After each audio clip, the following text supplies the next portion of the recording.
Shay and Jack, welcome. How are we doing? Good, Good. good, dude. Yeah, pleasure to be here. Finally. Yeah. Thank you for having us. You're welcome. Thank you for joining me on an episode of Not Another Sales podcast. And for anyone that is tuning in that probably has been under a rock or like not online for the last few years or year or two, might be not familiar with yourselves. So it'd be great to kick things off and give them a bit of context and a story as such, really, of who you are. So Jack, let's start with you.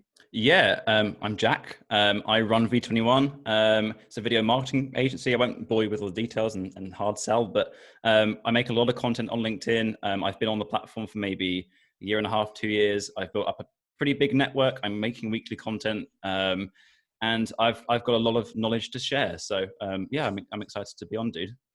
Great. And Shay? Yes. So I also work on LinkedIn, creating content on LinkedIn and teaching other business owners how to utilize video to grow their audience and get more inbound leads for their business to increase revenue on this platform. And I've also been in video marketing for several years. I used to work on Facebook in video licensing.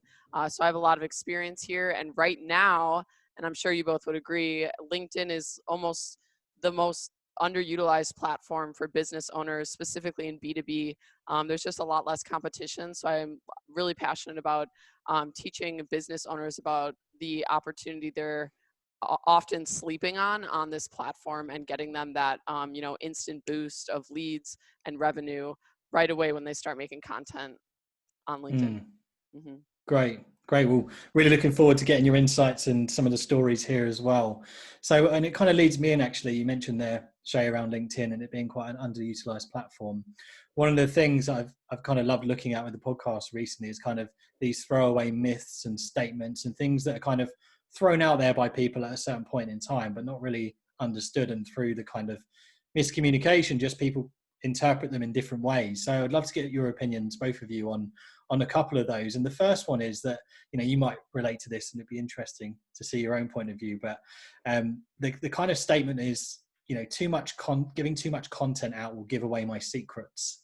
And there's some interesting thought. I saw an ad about this actually yesterday, about people saying that you should stop posting content because you're going to give away all your secrets. So I'd love to get your perspectives on that and how true that is or not true, and why you think people should avoid sort of thinking that, really. So Jack, if I can start with you, what's your take on that? Yeah, dude, really, really good question. And it's absolutely grinding my gears at the moment. I made a video about it this morning on LinkedIn. And it's just amazing how many people just are concerned about sharing their knowledge and expertise on social. It's interesting, it's kind of it's the mantra that you've got to give and not expect anything in return, but that actually does more in the long term. From experience, all I've been doing for the last couple of years is just teaching people how to make their own content, teaching people how to utilize LinkedIn, to utilize social, to make good content. I'm giving away my business. I'm giving away my knowledge. But that does two things. It markets me as the expert, and kind of this go-to guy for this sort of information. And it helps people out. If I can start people on their journey of creating content in the future, that could lead to something that could lead to them working with us, that maybe they want bigger and better. So I completely disagree entirely that giving away free information is wrong, because it's not. It is actually an incredible thing to do. And I would urge every business to do it. You've got to think that 99.9% of people will watch and consume, but won't actually execute that themselves. They'll take that, they'll understand it, but they won't do anything with it. So yeah, you've got to give, but you've got to not expect anything in return. Because if you're giving away for free, but expecting leads, then you're going to be massively disheartened by it. Yeah, absolutely. And what about yourself, Shay? Yeah, I mean, Jack nailed it. I knew he would. I knew he would say exactly what I would say. It's like, it's how you get business. It is how you grow on social media. You do have to be selfless. I have a quote, grow a following for as long as you can, without asking for anything. But actually, it's also the collective consciousness and this mentality that we've kind of all been falsely taught and carried out in societies across the world, that like, you have to have scarcity mindset. You have to, in order to profit, you have to have secrets. Certain people have to be held down in order for others to rise. And I actually believe that's part of this mindset that people have when they say, don't give away all of your secrets. It really just comes down to what you believe. I mean, if you believe that giving away all your secrets on social media will result in less business, you're gonna find confirmation bias in your day-to-day life, all of these things to support that. Oh, see, he complimented my content. What if he could have been a client though? You're gonna carry that mindset forward. So it's so mental. I just don't live in a world of scarcity. I don't uh uh get worried about losing revenue because I'm giving too much. Just yesterday I was on a podcast with an ex-client. Well, he's still a client, and he was showing me how he taught my video program that he bought, paid for once, but he's like basically teaching everything I taught to his entire community of hundreds of people who follow him. And he was showing me the videos and this and that. And there was a little piece of my ego that was like, oh, like I could totally get upset about this. Like they didn't buy my program. Like he just learned it and then he took it. But it's like, no, this is the value I provide to the world. I love that I can teach one man this and he can carry that value forward and make and improve the lives of hundreds more people in his community through the lessons that I teach in video content. So I'm just always looking at the bright side, always having faith that the universe has my back, that I am communicating to the universe. I am a giver. I am abundant. And I think that's the missing piece too. People always want to know the technicalities. It's like, at the end of the day, what do you believe? And in the collective world, a lot of people believe that in order to thrive, they have to operate from this place of scarcity mindset where certain people, they can't give too much. And that's just how we were raised. So I think shifting the collective consciousness to know that like, hey, there's enough for all of us to thrive here. And when you give, it will come back. But you have to also believe that it will come back. Mm-hmm. There's a really great quote by Pablo Picasso, and I've just got it up I here. love Pablo. And he says that the meaning of life is to find your gift, and the purpose of life is to give it away.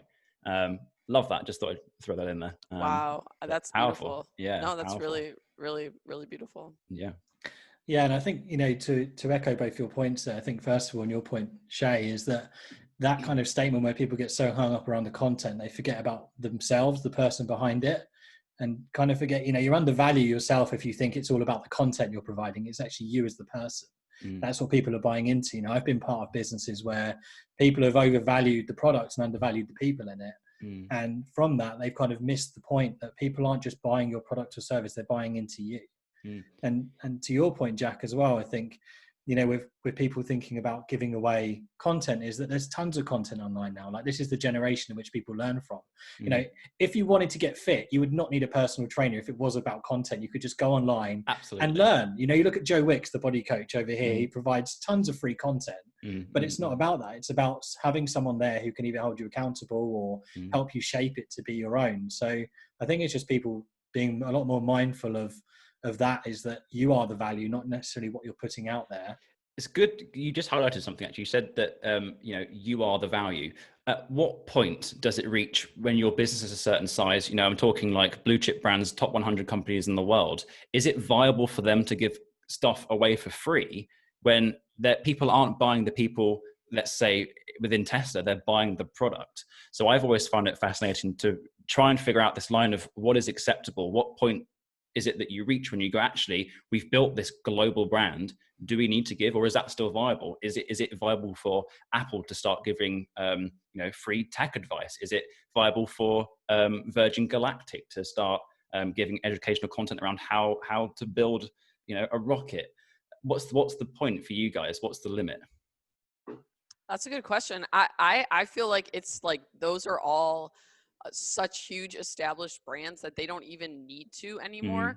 But if you trace them back to their origin, I'm sure they did. I don't know what exactly they did to form and get business in the first place and build themselves up.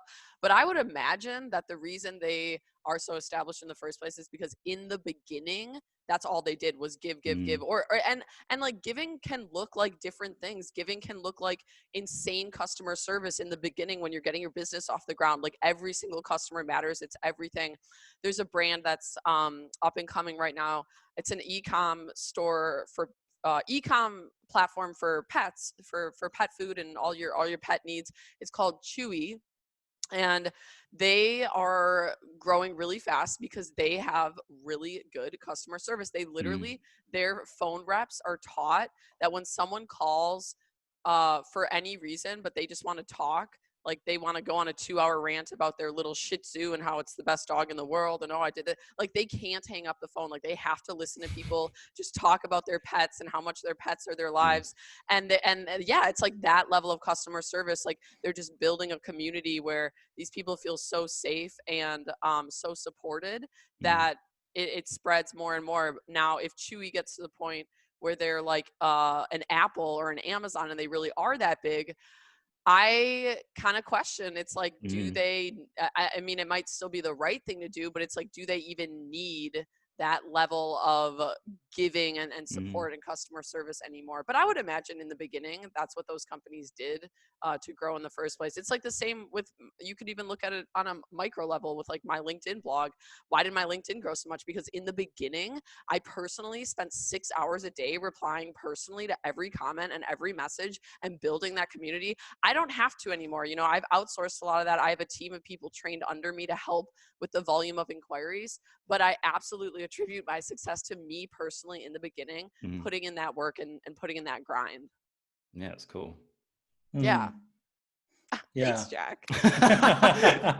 Jack thinks it's cool. Approved. Yeah, I completely agree. And I suppose as companies get bigger, they're kind of, the value might not be as obvious, but it's in different ways. So even if you look at someone like Tesla, when you buy a Tesla car, what you actually get amongst all of it is all these added values and services. You can go and charge your car for free at all these ports that they've set up around the country, and that you're getting something, you're still getting free content. It's just in a more of a scalable way. It's a bit like, you know, how Amazon's evolved now that they're creating supermarkets where you can go in, you don't even need to scan anything, you just walk out and it's Crazy. automatic. It is. So yeah, it's a great point you mentioned there, yeah, Jack, absolutely. on that. So yeah, thank you. You're welcome. So with that then, with people sort of, what's a better way for someone to look at that then, with the kind of content they're putting out there, rather than thinking I'll give away my secrets? Like if they were to flip that into more of an abundance mindset, as you were talking about, Shay, what's the positive spin they can think about for that? Yeah, I mean, it comes down to really just working on yourself. I mean, like the more that you work on yourself, the more that you stop trying to control the world around you. And you could look at the whole scarcity mindset around giving away too much in your content as a form of control.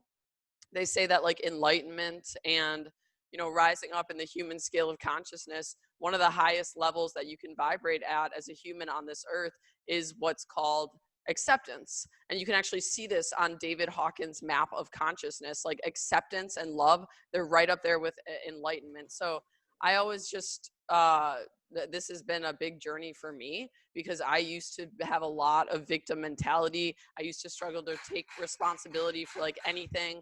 I felt like a victim all the time. And I was very reactive because of that. You know, I felt like constantly helpless, out of control. When something didn't go my way, I'd react. I was angry. I was acting out all of these unresolved traumas. Now I'm to the point where I've cleared a lot of that. So when something happens, even if it's not in my favor, even if I don't like it, I can at least accept it and like operate from that level of acceptance. It's kind of like, oh, it's raining. You know, I had a amazing day planned to go to the beach with my friends. I was so looking forward to it, and it's thunderstorming. Acceptance, you know, just surrender to the universe. Like, okay, this is what it is. And I think once you develop that mentality, it ties into the abundance, because you're allowing the universe to bring you whatever it needs to bring you. But if you're closed off and trying to control things, you know, we're an energy field. We radiate into the universe. That's why I always say, like, a sales pitch is really just a mechanism. It's how worthy does the sales guy feel of making that sale, because that energy is going to radiate. So the more you work on yourself, the more you learn to love yourself, accept yourself, have acceptance for everyone around you, stop trying to control everyone around you, the more that these beautiful things just come your way and open up. So I would say just work on yourself, you know, have faith. It doesn't happen overnight.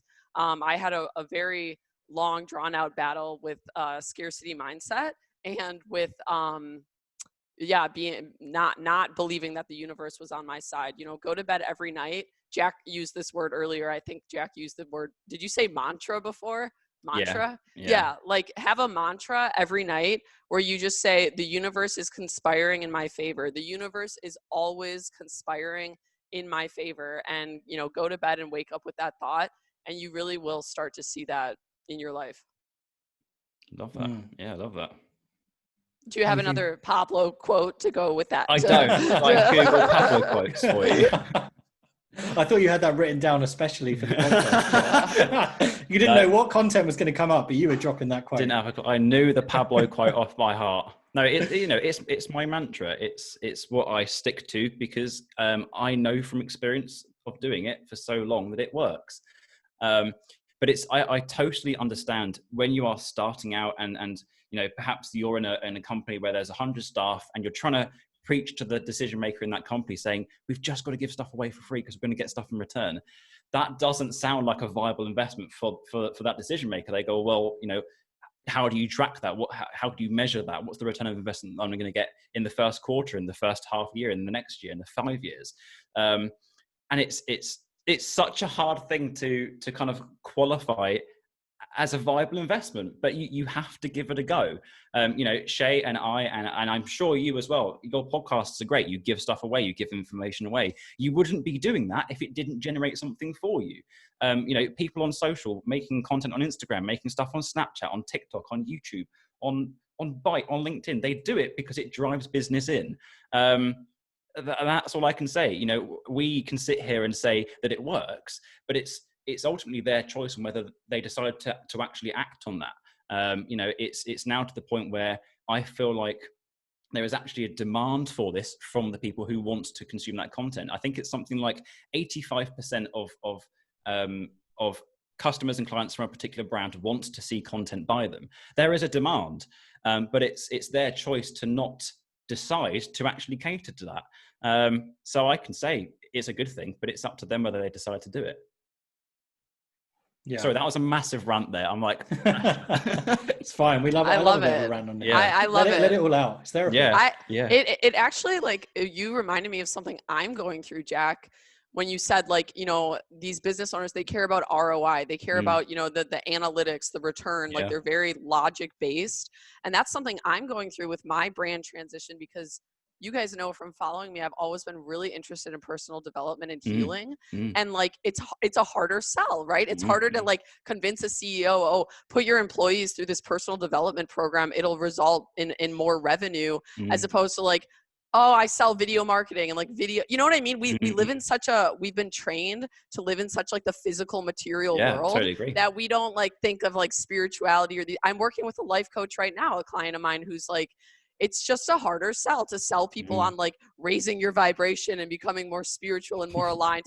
Like business people are just like, what? Like, you know, what's the bottom line? I want ROI, but it is. And that's what I've been telling people. Like, all this work I've been doing on myself has resulted in a lot more revenue and a lot more freedom, like making decisions at work to, just free up my time. Just like, I notice I have like less limiting beliefs about making money, where it's like now when I write a proposal, I write it in a way where I'm like, oh, this doesn't seem like it's going to be a lot of work for me at all. And I'm providing a ton of value to them and making money. They're going to make money from it. I'm going to make money.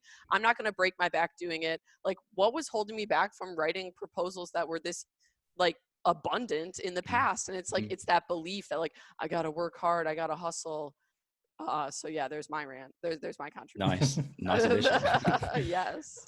I think a big part of it as well is intention with all of this. Is what's your intention behind sharing what you're sharing? Is that we'll get onto this a bit later, but I suppose for me, like, you know, if you're sharing a bit of content that makes the listener or the viewer leave them in a better place, then that's what you should be doing. It shouldn't be about leaving you in a better place from watching that content. And like coming from that space of thinking, how can I, you know, I don't know if you've seen this post on YouTube about what an influencer should and shouldn't be. And, you know, it's a great video. I'll send it to you both afterwards. Okay. But they talk about an influencer should leave someone in a better place, whereas most people try and leave themselves in a better place. So look at how great I am versus look how great you can be with this. This is all you need. And it's making people realize that the content I'm providing, like anyone could, I'm not special.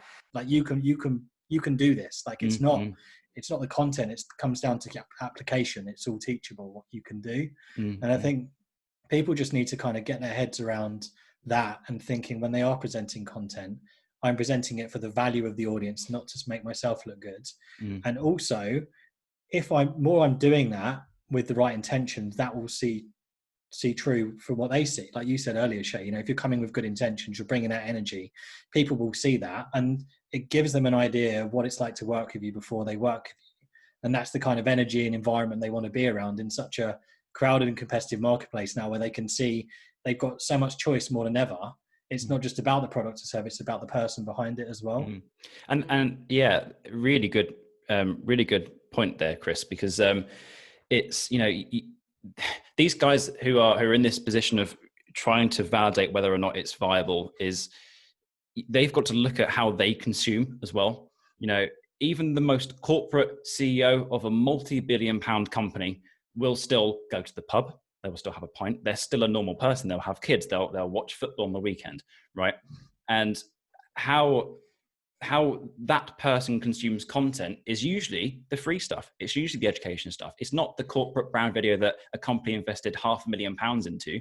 It's the guy who's having a hard time with his mental health. It's the guy who's teaching you how to design a website for free. It's giving away. I think once you clock onto how you consume, I think you actually make better content. That would be my piece of advice. Think about how you consume content. What makes you stop on social media? Because the chances are it's going to be the same for everybody else. Yes, and being the real you. Yeah, because then you attract clients where you can feel more comfortable with. I mean, that is like a hole that professionals dig themselves in. They don't realize they're like, I'm going to build up this personal brand on LinkedIn. I'm going to have this professional persona, this and that. And it might work. It might get them clients, but it's like, who are you really attracting? I attract clients who like me for me. It's amazing. Like, I feel like every single person who buys from me is a fan, in a sense, where like I can be my true self. I'll like get on client calls and crack a joke and then question like, oh wait, I'm not being like professional here. And then I'm like, Shay, you're never professional. Like they already know this about you. Like, it's okay. And I think that's so important in teaching people like, hey, we can be our true selves way more than we've been led to believe, even at work. And in turn, our business becomes way more fun because then we really feel like it's ours. We don't have to put on this suit and tie and become like this person at work, but then I go home and I'm Jack Gaisford over here. Like, no, it's the same. Like, it can be the same. So that's a big thing I coach people on too, is like, if you have a personal issue or a personal story or something that's even maybe a little more vulnerable and raw, consider that like you could share it. And I've actually gotten a lot of leads from doing that. A lot of, we always ask people on the phone, like, what video of Shay's did you see that encouraged you to reach out? You'd be surprised how many of them are not me flexing my video marketing skills. A lot of them are like, oh, well, she was talking about mental health and this, blah. And I'm like, oh, wow. So just be honest, just be yourself. Yeah, it's a good point you make there as well in terms of the types of content. I think that's where a lot of people get it twisted. They come out with, here's what we do and here's how we do it all the time, rather than actually, but what's the problem you're trying to solve? Like, how are you trying to help people? What value are you actually adding, rather than advertising your product or service? Because everyone gets switched off by that. No one's got time for that. Yeah, totally agree.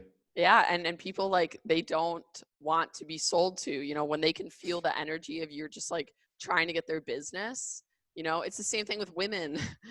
For all of the womanizers out there listening, like, it's true. Like, you're trying to like pick up chicks. Like, if you're like hardcore, like go out with me. Like, a lot of times a woman will be like turned off by that. She'll be like, oh, get away. Even if like you are a good guy and you're a good match, just you having the energy of like, I want to date you. A lot of times women will be like, but then as soon as you stop giving her attention and kind of like, do something else to just like, like subliminally show your value, then the women make the decision on their own of like, like, maybe I do like this guy. It's the same thing with sales and marketing.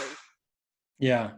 And I think that content you mentioned there, Shay, and probably the same for you, Jack, obviously seen both of your content, which I love, which is why I asked you on in the first place. I think why you get that kind of connection is that it connects to people emotionally. I think we've evolved in terms of how we rationally think, but we've not really changed much from an emotional point of view. And there's a saying I always love to talk about, which is that we buy on emotion and defend it with rational thinking. Yeah, love that. And that Love that. Any decision we make is an emotional one. Yet when people ask us about it, we'll try and be like, "Oh, I didn't do this. I saved this much money. I did all this." It's like, just say because you loved it. Like, you think about any product you bought, it's going beyond the kind of likes, wants, and needs, and into more of like the pain and the gain and the kind of fear that you kind of create and evoke, which is obviously what both of your content does really well, but with good intention at the same time. It's not just trying to evoke an emotion for the sake of evoking an emotion. Yeah, absolutely. It's evoking an emotion with a solution at the end of it as well. Yeah, totally agree. Dude, yeah, let's talk about Jack's content. Jack is my favorite. God. I love it. I'm always so impressed. Like, how do you come up with your ideas? Like, tell me your process. Your videos are so good. I haven't got a fucking clue. Honestly, it will be, I will be in the shower. I will go to bed at 1 a.m. and suddenly my brain is like, this is a good idea. Like it's the most unplanned circumstance that I get content ideas. Most of it is through, and it's going to sound so corporate, understanding what my viewers' pain points are and giving them a solution. Like, it really is. I'm just giving information. And I think my passion, I'm very lucky. My passion is video. So I naturally want to create, even if it doesn't generate me anything, even if it doesn't bring me attention. I just like the process of creating something fun. I've been letting my personality go a bit more recently with some of the content, and it's done really well, and I've been really surprised. It's just the way I edit it, or the things that I do. It's just, it's that line of it's professional, but it's not the professional that we have always known. It's it's helping people, it's supporting people, it's giving valuable information, but it's not me sitting there in a suit and telling you how to increase your return on investment from investing in video marketing. It's I just love making content, and I don't care whether it gives me anything back. I just love the process, but that content always does the best. And I've tested it out. I've made brand videos for the company. I've made more corporate content for the company. I've invested in ads on LinkedIn and Instagram and YouTube that is literally driving people to the website. But the most clicks and the most engagement is always the content that is just fun, and it's just having a laugh, and it's because it's refreshing, it's unsaturated. People are making content, especially right now. Everyone's at home, everyone's got time, they're making content on their mobile phones. It's always sales focused, it's always invested in because they want to generate business. And again, it's so difficult to explain that not thinking about what you get in return is actually viable. And that's all I've ever done. That's all I've ever known. But it's trying to prove to people through authority that that's the way to do it. So yeah, but it's cool to hear you're a fan of my content. I like it. Yeah, no, yeah, I'm always curious. Like, I love what you said about, like, I can create something and I just enjoy creating it even if no one ever sees it. That's been like a big spiritual step for me, because I too also enjoy creating, but I've been like, had this like addiction to attention for so much of my life. Like, since I was a little girl, wanting attention. That was my wound, right? Being like neglected as a child. So it created this like, I'm going to get so much attention, but it's not healthy, right? Like, you have to also just appreciate the process and not like attach your worth to how much attention you're able to get. But I'm curious for you, like, okay, cause for me, like, literally since I was a little girl, like day one, if you would have known Shay, like, I've always been an entertainer. I've always been a performer. I've always been on stage. I've never been scared, never had stage fright, public speaking, nailed it, love it. You are so confident on camera.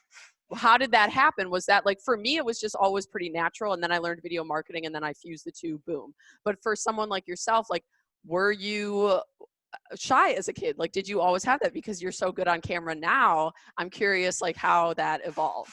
Yeah, there's always a story. There's always a story behind content. I was throughout my school, I was massively bullied by people all the time. I had very long hair. My last name's Gaisford, and I was called Gay Boy Gaisford. That's another one. But that hits you as a kid. So people made fun of my last name too. Yeah, maybe not as much as yours, but yeah, I remember. But that went round. Every school I went to seemed to nothing against being gay, whatever, but as a kid, that you take that personally and you go, no, I'm not. So I found that actually being online and making content with an audience that actually don't know you and don't take the piss out of you as much as your friends do or school do was actually really helpful for me. So, I've been making videos since I was like 13. I've been doing it for 10 years. That's a long time. I made weekly content on YouTube for about 5 years, and it's still up there, and everybody can see it, but I never got anything from it. And I was experimenting, I was trying things out, and I feel fortunate now to have experienced that in the past to tell people that that's not what you should do. There was never a purpose. It was just for fun. I was just trying to perfect my craft as a content creator, as a video producer. So yeah, there is definitely a story, and I won't dive too deep into it, but I found comfort in making content to an audience that didn't actually physically know me, but supported me creating that content. And I guess I've just had years and years of doing that, to the point that I'm just very confident now. I can jump on camera, I can film and vlog in the center of London because I just don't care. But again, not many people are like that. I love that. I shot a video by myself in the park over there last night, and there was like people around. I was like yelling into the phone. I'm just like, whatever. Yeah, and it takes a very very niche type of person to be able to do that. You're not going to have a CEO of a 100-person staff company go, yeah, I'm just going to vlog in the center of London. They would dread it. But that it just comes with years and years and years of practice. But again, it's you've got to qualify why that is a viable investment. And for a lot of people, they just won't understand that. And that's fine. They have their own way of doing things. Right. Have you ever had like someone from your past, or like the kids who bullied you, has like anyone ever reached out and said anything about like who you are today and like the videos you make now? Yeah, definitely. I had one last week from a chap that I used to be best friends with, and we fell out. From a chap. Careful. A chap. A chap. A chap, yeah. From a mate that I've known for years. But we fell out a long time ago, and he recently reached out and said, wow, like, I can't believe you're doing your own thing. It's going really well that you're making this content, and it's getting seen by thousands and thousands of people. I just said, yeah, I love it. But it's at that point now where it's like, just no fucks given. It's like, yeah, that was the past and right. So on. So, oh yeah, for sure. But yeah, there's a little bit inside of me that going, yeah, I did pretty good. So, yeah, of course. Yeah. I think what I love from hearing from what you've both been saying there and seeing is that you've developed so much by utilizing, particularly you, Jack, obviously utilizing video to kind of build your own confidence, your own inner worth and self-belief as well. And I think a lot of people kind of forget that at the moment with the kind of process of going through creating content is, what am I getting from it? But it's actually, what value are you actually building for yourself, like own personal development. And to your point, Shay, around acceptance and attention, is that I had this, you'll probably love this guy, his name's John Sarney. He's got a great book called What's Your Moonshot, and he talks about high value human beings and low value human beings. And he said deep rooted psychology is that we're all looking for three things: attention, acceptance and approval. Low value human beings will beg for it, they'll compete for it, fights down the pub, attention online in the wrong way. High value human beings will give it, but before you give it, you need to have been able to give it to yourself. And from what you're saying there, Jack and Shay, as well, is that you've given yourself that attention, acceptance and approval to kind of just be authentically yourself and be completely comfortable with it. And you're passionate about what you do. So you combine those two together, and it's kind of like, it makes sense. It's probably hard sometimes, I don't know, maybe from your point of view, to kind of maybe think, is that teachable to someone? Like, obviously some of that is, but then it's kind of like, how much of that can you kind of sit down with someone and go, this is how you should be? That's a great question. I mean, I will tell you guys, like, straight up, in all honesty, I love that you brought that up on this call today about, like, what was the quote about an influencer? It's not about what you get from it, it's about what you give from it. Yeah, dude, when I got on LinkedIn originally, like, I was trying to get something from it. Like, I was in a very wounded place.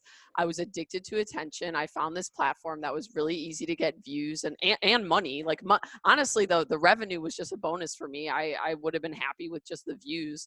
And, like, I was just trying to get something because I was insecure. I was depressed. I was almost like crying for help. Like I was literally posting about my depression, just being so raw, like at my wit's end. But I didn't realize that I actually was giving. Like just me showing up and being that vulnerable and raw. Yes, I was trying to get something from it, but then as the months went on and I started to get more and more in mail from people saying like, thank you for opening up about your depression. You've inspired me to do the same. I'm like, oh my gosh, like I am giving, like I'm helping people. But it was totally accidental. Like I'll admit I had selfish intentions in the beginning. I was I had not done this work on myself that I've to arrive where the point I am now. And then it like naturally shifted for me where then I became like addicted to the help I was giving people, where it was like, wow, every time I get a message of someone saying that my video content helped them get through a hardship, or really just like the best message I can receive is someone who says, because of your content, I've become more my true self, either in my content or in my day-to-day life, or like I quit my job to do what I really wanted. I started asking for what I really wanted.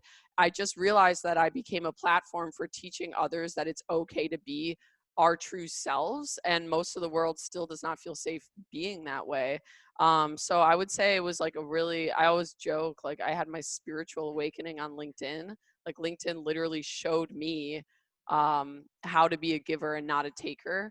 But I also think it came from me being brave and just opening up and being super raw and honest. So I would encourage anyone who's starting just to like start there, see how raw and honest you can be.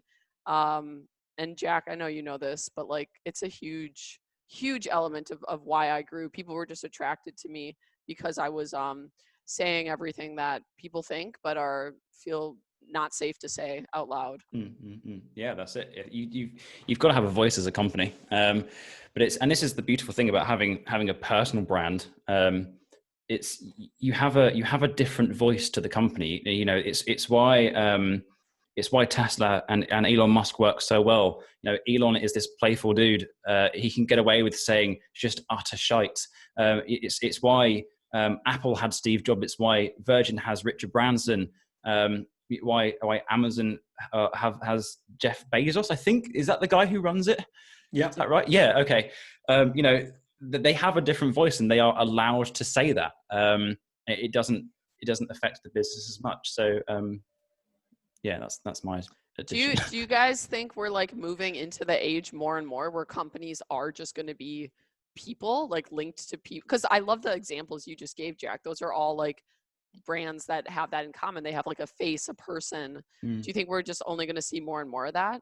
I think people buy from people. I think especially now, I think that this whole situation has opened up the conversation around connection, around relationships.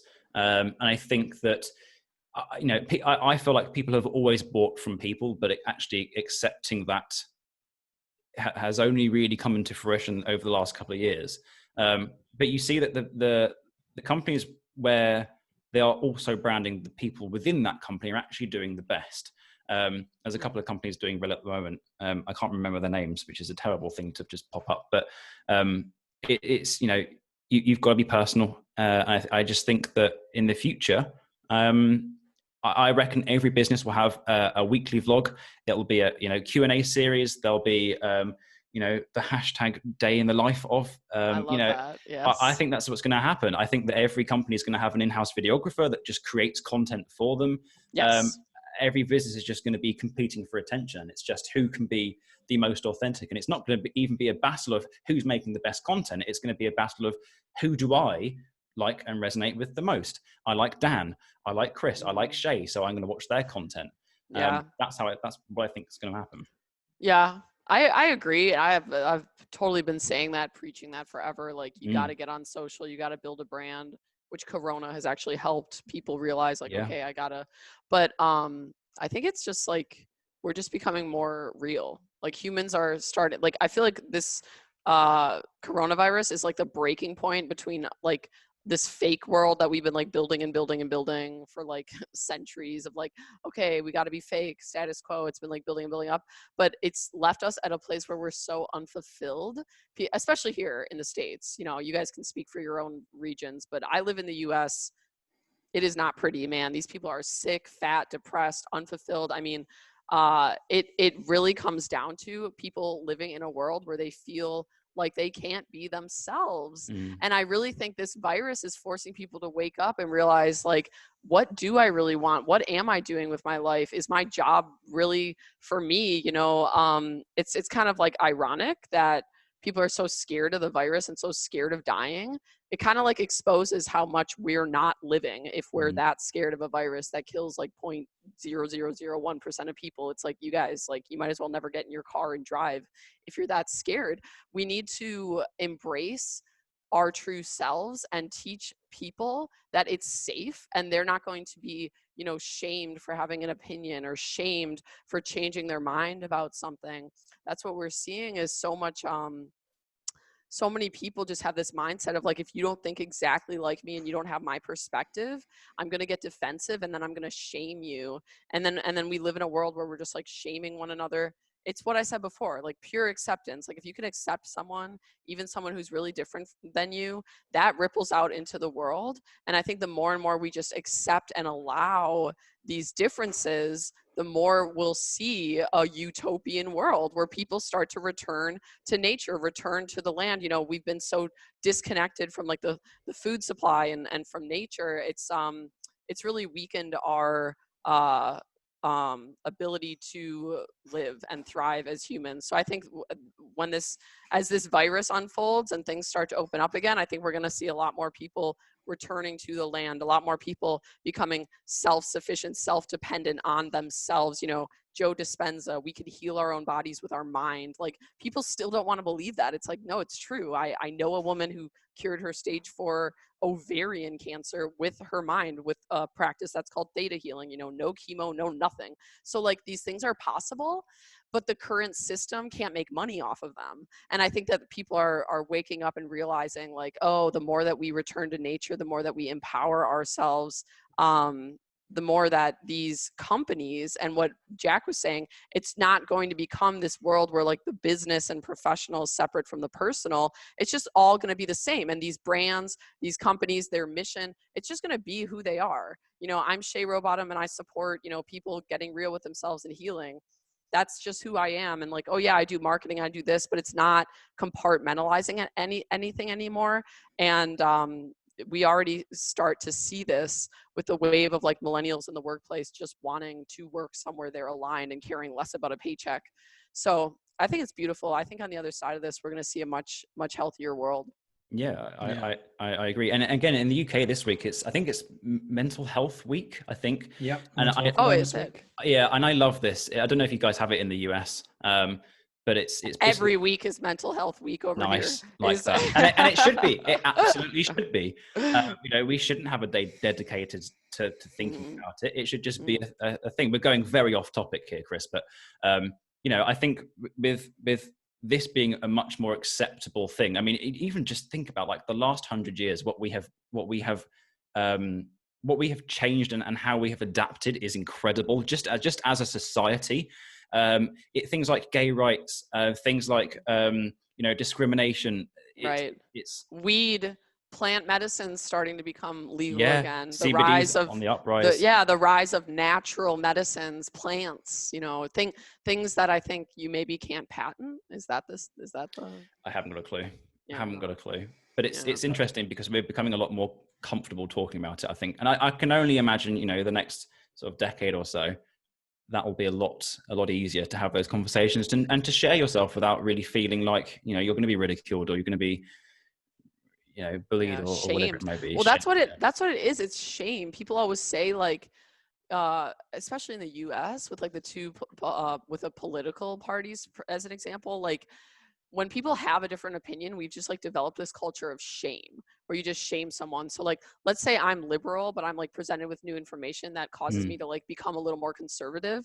Even if I can get my brain to the point of like reconsidering my beliefs and my position when presented with new information, a lot of times what people will do, even if they get to that point, they're like, well, I can't admit that I was wrong about being liberal, and not because I'll just get shamed for it. It's like, no, no, no. So we need to stop shaming people, you know, because when human beings can't admit that they were wrong, that's when like we just see this mass immaturity. Like, it's children, you know, but we condone it. We cause that to be the case by constantly shaming people. I put a post out on my Facebook recently that was like, it was just asking, has this virus changed anyone's views about Donald Trump? I was just curious, like, anyone's views on Trump changed since the virus, for better or for worse? And like, the shame in the comments of people who don't agree with one another, I'm just like, what is the point? What is the point? And it was total mixed reviews. Some people love him, some people hate him, you know, Trump. And it's like, it's not even that I'm looking at. I'm looking at the human behavior of how we treat one another with different opposing views. Like, how do we still really think that shaming someone is going to get them to see your side and change their opinion? It's the opposite. It's going to make it less likely that they do ever change their opinion, even if they get to the point in their mind where they're like, oh yeah, new information, I could change my beliefs. People don't feel safe changing. And I think that we need to really allow people to change their mind without shaming them. Yeah, definitely. I love everything you talked about there, from the people by. Sorry, go on, Jack. No, sorry. I was just saying we went so off topic. That was no. I love it. I love it. If I had question cards right now, I'd just rip them up and throw them away. It's all on topic. People are like, video marketing. I'm like, all right, let's talk about how your parents messed you up first. Let's start there, and we'll get to the video marketing. It's all related. It's so on point, like what you've said there. And I think, you know, one of the things that you mentioned, Shay, around people putting themselves out there is, you mentioned being brave. And I think people get confused with confidence and courage in terms of, particularly when they're creating content, in that we have this, you know, I talk a lot around this actually with confidence. It's quite a misunderstood, because confidence comes from, it's the outcome of doing something, yet people think it needs to be part of the process. You know, if you've never done something before, you're not going to be confident in it, yet people think, if I'm not confident in it, I can't do this. It's like, of course you're not. It's like walking into NASA on day one and looking at the guy going into the moon and going, oh, I'm not confident in that. It's like, of course you're not going to be, because you haven't started. Yeah. It's kind of just realizing, as soon as you tell yourself, I'm not confident in something, or I need confidence, you put yourself on the back foot because you don't have it. So you step into that situation, whether it's creating content, whether it's stepping on stage, whether it's putting yourself out there. Whereas if you're telling yourself, actually, I don't need confidence, I need courage, confidence will come from the process. It gives you a bit more leeway and appreciation to think, of course I'm not going to be confident, it's fine. Like, who cares? Yes. But I'm going to be courageous, which is something I can be, because that's more in my control than confidence, which isn't. Yeah, I love that. It's about feeling safe. You know, like I've never gone kite surfing before. I'm not confident in my ability to kite surf. I have no idea. But as long as you feel safe and protected, like, no matter what, like, life goes on. I could be the worst kite surfer out there today, but I'm safe at the end of the day. So I think, like, I love what you said about courage. Courage is like that, remembering that you're safe no matter what, like, you are protected by the universe. And then, confidence is something that comes over time. Yeah. And I think, you know, talking about safe, I think this comes back to when people are wanting to create content in their organization, and as you said, Jack, earlier, trying to go to the board and going, this is what we want to do, is actually going, it needs to be a safe environment. I spoke on the pod a few weeks ago and asked a couple of my guests, you know, sales is a numbers game, is it true? And one of them said, before you focus on numbers, you need to focus on safety and direction. You need to create a safe space for people to feel creative, and then a direction for them to go in, and then from there the numbers will come. So I think it's so important, you know, if people are listening to this, whether it's on your own or if it's in a business, is creating that safe environment, giving yourself permission to fail, realizing that you are going to learn as you go along. Like I've done that over the last couple of years, like, and I've loved it, and I'm sure both of you have, because you've learned what hasn't worked, and that's taught you just as much as what has, really. And another point you mentioned earlier, Jack, before I forget it, is the people buy from people. I think it's really true, and why it's true even more so now is because we're in a society sometimes where we will have transactions and sales where it is faceless. Like you can go on Amazon and buy something. You're not buying from a person, but you're associating the person with the brand when you're buying it. And that's why I think it's so important that people, like you said, Steve Jobs, Elon Musk, you don't see that person, but when you're buying something, you might not have any interaction with any person from that business. You think of them. And that's why I think those kind of brands are still winning, even though Steve Jobs has obviously passed on. He created that kind of awareness with the brand. Yeah, it's just attaching a person to a brand. That's the best thing that you can do. But that takes a long time. You know, I think please look this up if you're listening on the podcast. I don't think this is true, but I'm gonna guess. I'm confident that Steve Jobs worked with a couple of people, and I think it took them 8 years to even get to the point of making an actual Mac. That's 8 years. That's a fucking long time to just be building a business up. And I think, you know, people judge people how they see them now. People judge Kim Kardashian now. They judge Elon Musk now, but don't actually appreciate there is hard graft in that success. And it's the same with Shay. It's the same with me. It's the same with you. The reason people watch your podcast is because you've built up a brand and people love your stuff. The reason that people watch our content on LinkedIn is because we've built that brand and we've been doing it for years.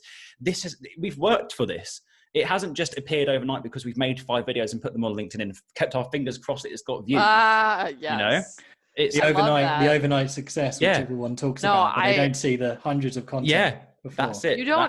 You really don't. I get it all the time being like a pretty young, attractive woman where it's like people just think like I've had such an easy life. It's like, you don't know the half of it. And it's so funny you bring that up, Jack, because I was watching this series on Netflix called The Goop Lab with Gwyneth Paltrow. It's like where she's diving into these more alternative health methods like energy work, plant medicines, and her and all of her staff who are all business people who are successful, who have their house, their car, like seemingly on the surface, everything's laid out for them and they're privileged. But as soon as you take mushrooms and psilocybin and start to really dig in what's going on in there, so much trauma surfaces and so much insecurity.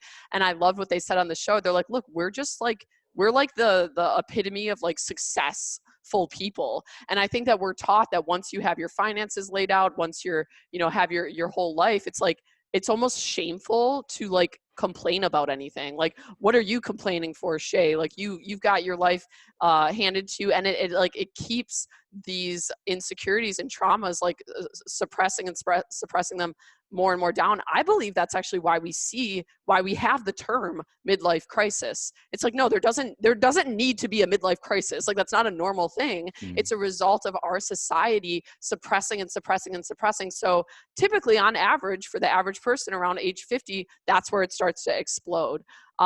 So I really loved that episode where she said, like, look at all of us. We're like the epitome of privilege, but we all like broke down crying and we've all been carrying these weights. I mean, same with Kim Kardashian, same with these people. It doesn't matter how much money is in your bank account or whatever. Like, we all collectively have some things that we're carrying. And I think we do a really good job, especially in the United States, of like basically telling people that they don't have a right to complain if, you know, all of these boxes are checked. Like they have their life made for them, and they should just be grateful. Yeah. And I think that, you know, both of your content does that. It kind of gives people permission to be themselves, you know, where it's, you know, that raw kind of talking about your past, Shay or Jack, for, you know, the fun side of things, a bit of edginess that's kind of going against that corporate stuff that's kind of been put out there. It just, people engage with it and love it because it's like, you're giving me permission. You're like me. I'm like you. I feel like I can be like this in this piece of content. Therefore, I want to buy into you. I want to invest with you. I want to buy from you. Acceptance and empathy, you know, even for people who you might feel like they don't have any problems. Like, I know it was Ivanka Trump said one time, this was many years ago, but obviously, you know, like, she grew up rich, Donald Trump, hotels, living the life. She said that somebody said to her, what is it like to be you? What is it like to have never felt any pain? And she was just like, what? Like, you know, like I think it's really important to empathize with these people. And I just love what you said, Chris. Great. And I suppose we might have covered this actually, but what I'd love to find out from both of you, I suppose, from your life and career to date, really talking about, moving forwards and evolving. What's the biggest thing you think you've learned about yourself up until this point? So Shay, Oh my what's on gosh. what's on your That's You such a guys. hard question. Yeah, Chris. that is. Jesus. No, like I cannot even tell you, Chris, like LinkedIn saved my life. It really did. It saved my life. It showed me who I am. It showed me my addiction to attention, how unhealthy I was, how much I had a need for external validation, how fake I was. That's what's funny is like people, I've kind of become the face of this like authenticity and being so raw. It's like, no, I'm fake. You know what I mean? Like I get that I'm still more authentic than 90% of people out there. And that's the epidemic we're dealing with right now. But there's still a lot of wearing a mask. And even since this coronavirus, I've been going through like another level of like ego death, where I'm starting to really look at my videos like it's weird. It's like, who is this woman? Like who, you know what I mean? Like really facing your true self, getting in touch with my repressed childhood memories, dealing with the shame, how shameful I felt as a child, and how I built up this false self, this entertaining personality so that everyone could like me, so that I could avoid how I really felt about myself, which was, like guilty and shameful. So for me, I would say the biggest thing that I learned about myself was that I was wounded. Just straight up, like I was a wounded individual living just like many Americans, collecting my paycheck, building a business, like, oh, I got food on the table, I got a boyfriend, I got all the things that I need to thrive, like I'm good. But I was not addressing the underlying insecurities, and they were bubbling up and manifesting in my life in other toxic ways. So I would say, thank you, LinkedIn. Thank you for being a mirror to me. Thank you to all of my haters and people in the comments who, and don't get me wrong, like I learn a lot from my supporters, but I actually learn more from my haters, the people that comment telling me like, you sound really bitter, Shay. You sound like you're just angry at your parents and want to blame people. Like those are the comments I learn the most from. And sometimes they're actually right. Sometimes they force me to look at myself. It's not easy. We want to see healing as like a straight line. It's not glamorous. It's not fun to face yourself and the things that you've done that you're ashamed of, that make you feel like a piece of shit about yourself. Like you have to face them eventually. And that is what this platform has showed me. It has shown me the parts of myself that I did not like and that I was denying, so that I could finally heal from them and become a better leader for this planet. And I'm sure a lot of people can relate to that listening. So obviously everyone's different, but if there was just one thing you'd advise someone to do then who's listened to that and gone, yeah, that's where I'm at the moment, where would you suggest they start or reach out to or do? And where are they at in the moment exactly? Realizing that they kind of like, not being their true self, they're kind of sort of putting on a bit of a fake persona, and they just feel like, I can't really move forwards because I've still got stuff that I don't really understand. Yeah. You have to feel safe talking about it. And I understand that's not on a social media platform public for everyone to share like I did it, but you have to find someone or some community where you're safe talking about it, because this goes back to shame, right, Chris? As soon as, like, this is why people who are really narcissistic seldom heal, because if they can actually get to the point where they admit they're manipulative, like, oh my gosh, I realize I have some dark tendencies and like I actually like seeing people in pain, what do? We shame them back into a cave where they go abuse even more people, because we don't create a safe space for them to work through that. So for anyone listening who's starting to get in touch with that dark part of you that you want to heal and dismantle, think of a relationship in your life that you feel is going to accept that part of you so that you can work through it. And if you currently don't have anyone in your life that you don't trust is going to not shame you for admitting your flaws and your shortcomings, hire a life coach, because that's what you pay therapists for. That's what the monetary exchange is. It's, you're not going to judge me. You're a trained professional who's going to accept me, even the shameful things, even the dark things, so that I can work through it. But number one is relationships, Chris. I mean, people really underestimate the power of the circle that you keep around you and the company that you keep so close.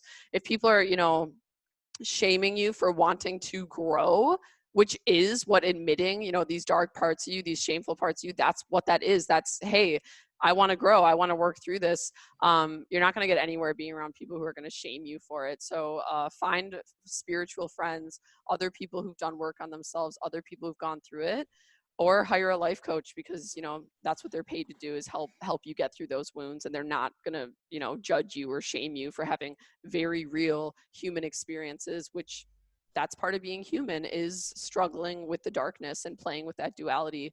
I think we just need to start owning that in ourselves. Yeah, yeah, absolutely. And I think, you know, social gets a lot of a bad rap, but one of the great things is that if people are feeling that, they might not have an instant community around them, but they can find somewhere online that wasn't available 10, 15 years ago, and find like-minded people to actually engage with. Oh my So gosh. I'm so glad you said that. Like, I really feel like that's why we're finally healing, is because of the internet. My yeah, parents had all the same wounds as me. Why didn't they ever heal or address it? It's because they couldn't find other people online and on the internet to like start to feel safe and expose it. yeah, definitely. And what about yourself, Jack? What's the biggest thing you think you've learned about yourself so far? Oh, Jesus. Jesus? He found I Jesus. found Jesus. No, I don't know. Did I make good content? I really don't know. I feel like I haven't had enough life experience to really test everything yet.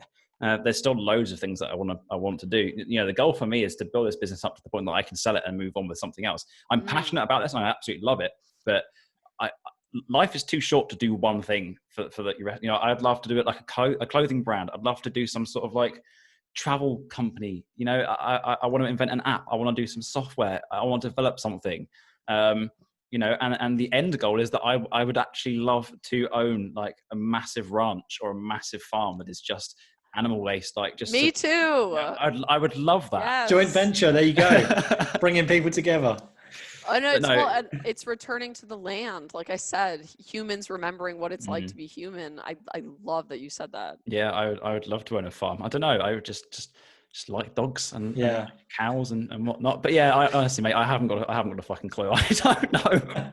Well, I'll give you my perspective from the conversations we've had. Yeah. What I've learned most about you, I suppose, is that I think what you've been able to find is a passion and a vehicle and a purpose for that. I think people get confused between the two, but I think, you know, talking about that there, you've got a clear kind of purpose as to what you're doing, and you've got a passion of what you love, and now you found the vehicle to kind of to go in it. Really, True. that's which a lot of people don't even find throughout their whole life. Like some people don't even find that until they're like, you know, I don't know if you've heard of Bonnie Ware, but the Regrets of the Dying. She went and spoke to all these people on their deathbeds, and you know, the biggest regret they had was not doing things that they felt like would make them feel alive, like would give them that kind of enjoyment. And you know, to be able to find that is something I sort of remind myself of sometimes. You know, I take for granted and sort of have to ground myself. Do you know what, this is why I'm content. This is why I'm optimistic. This is why I view the world this way. Is because I found something, and it's kind of like some people don't. What's your goal, Chris? Like end goal for you? What do you want to do? I think one of my missions is I just want to bring a greater awareness to people in this world, to have an understanding that you are in more control of your own success and your own life. I think it's kind of like, as Shay's been talking about, this kind of like repression on you. You know, you can only amount to so much. You can only think this way. Whereas actually just getting people to realize, you know, you're capable of a lot more. And it might not be what society wants you to have or thinks you should have, but it's enough for what you want. So it's just kind of, and it's, you know, it's through the power of sales, because I've been in sales my whole life. But for me, like I used to suffer a lot of anxiety, you know, and I went through coaching, and I still have anxiety this day, but I've learned to let it serve me. But what I want to do now is to help people kind of flip that switch and get people aligned a lot more to their emotions, really. So that's kind of like my purpose, and my vehicle at the moment is the coaching and the training business and the podcast. Of course, the reason why I started a podcast was, you know, I want to help people that I might not even meet. You know, I look at my subscriptions, and I've got people listening in South America, like China, all over the world. I've never met. I get a couple of messages every now and then, but it's great because, as you two talked about earlier, it's about putting content out there that you might not necessarily get anything back from, but you know you're doing it for the right reasons, and it's good value for the people watching it. Yeah, I totally agree. So in like 30 years' time, you can be a life coach, and Shay and I can own a farm, That would be good. Yes. With just dogs and cows on, which is a weird combination. I know. A farm, a self-sustaining compound. Yeah. Like, I just had this realization lately, like, I got to get out in nature. It's so funny. I've always been like a city girl, like so urban, like, ew, I don't want to go camping. I don't want to like poop in the woods. I don't want to do any of that. And now it's like, I'm realizing like, no, this is what me personally on a micro level, I'm realizing like I really need to be happy is more time in nature. But I'm seeing on a macro level, just with how dependent we've become on like the healthcare system and this and that, like, healing is free, you guys. Like, the land is free. Like, I cured my asthma because of breathing exercises. That was free. No pulmonary clinic or pharmaceutical company that manufactures inhalers can profit off of what's free. And I think that's all connected to returning to the land. I love that. And actually, real quick, I want to say something else, Chris, about what you said about what was it? You said people, what the dying quote, the quote of the woman, the regrets of the Bonnie dying. Ray, Yeah, how they say like, oh, I just wish I would have done what really made me happy. That comes back to relationships. It really does. I had a friend point this out when I was dating this super toxic guy who like just it was bad. And like, he took me away from music, which was like what I loved to do. Like, I was so passionate about music, still am. I'm getting back into it now. I'm finding myself again because I lost myself in that relationship. But I remember my friend pointing out to me like, Shay, if you love doing something, people who love you should want you to do that. And it was like, I was so wounded. I was so, easy to manipulate back then. I wasn't seeing it. I'm like, no, but it's not a pragmatic decision to do music. I'm going to go into business. And I am glad I did that. But I see how damaging that was. It's like, look at the relationships around you. If you want to be a singer, if you want to make videos, if you want to be a dog walker, like whatever you're passionate about, if the circle around you is shaming you for that or telling you like, no, you shouldn't, you should become a doctor, you should go to school for this. And for a lot of people, this is their parents actually who love them, but it's not actually love, it's conditional. It's why you end up on your deathbed like, oh, I wish I would have just lived for me and not for other people. So pay really close attention to the people you surround yourself with. Find people who support you in your goals. Sometimes it's painful. Sometimes you really do have to start over. When I became a musician, I just started over. I found all new friends who only knew me as a musician. I'd introduce myself as, I'm trying to make music and make something of myself in the entertainment industry. Great, I accept you. It was not my friends who knew me as this Shay that accepted that change. They were kind of like judgy of it, like kind of like, what do you mean you want to do music? It's like, just find people who support it and go hard in that direction. Yeah, and you'll often find the people that are holding you back is the ones that have fear for themselves to move forwards, and they're not ready to do it. So therefore, they want to keep you at the station as well. Exactly. Yeah. Yes. Yeah. Yeah. Great. Well, Shay and Jack, thank you so much today. It's been a real pleasure speaking to you both. I've loved it. The time's flown. It's gone. Yeah, It's it did. crazy. Oh my gosh. It's 15 past the hour. Just before we head off though, where, if people are like listening to this and aren't already connected or seeing your content, where's the best place to find you? So Jack, where's the best place for people to hit you up? Yeah, LinkedIn, just search Jack Gaisford. I'm sure you probably have seen the content before, maybe if you're in the UK. If not, just check me out. But yeah, LinkedIn's the place. Great. And Shay? Yes, find me on LinkedIn. It's so funny. It's how I end every podcast. Follow me on LinkedIn, linkedin.com/in/Shay Rowbottom. Wow, And you even got to the point where it's like detailed. Nice. I do. Nice. I have this whole pitch lined up. If you want to learn more about my business and what I do to help businesses on LinkedIn, you can go to my website, shayrowbottom.com as well. And there's a form there to fill out to set up a call. Nice. There you go. Like, anything to add there, Jack? Yes. No, just find me on LinkedIn, follow Jack Gaisford for very inspiring, fun, informative content. There you go. He's my inspiration. Not how to. I'm your inspiration. Oh yeah, definitely. Really? I would. How to. He was my number one, Chris, when I did the top 5 underrated creators video. Really? Yes, he was my number one pick because I was like, oh my God, there's so Well, there's little competition on LinkedIn, not to discredit you, but there is little competition. But yeah, I would say for anyone listening who's on LinkedIn or just on social media in general, like you will very seldom find a creator who's consistently putting out such high value. Production is high value, but more importantly, the context of the message and the value that he's teaching and giving is just unlike majority of creators on LinkedIn. Yeah, so I love that. it. Nice plug for me at the end. Yeah, there you go. Right, You can cut this clip out of the video. This will be your testimonial. That's all that Jack will take. Jack will spin the rest of it and just be like, be this plug. Shay Rowbottom, Chris said this about me. Yeah, and just your mouth moving like a little visual, just like this. It works. It works. Yeah. Yes. But yeah, thank you both, and a shout out to Richard Moore as well, who suggested getting you two together. So there you go. This is fun. Yes. Yeah. Thank you so much, Chris.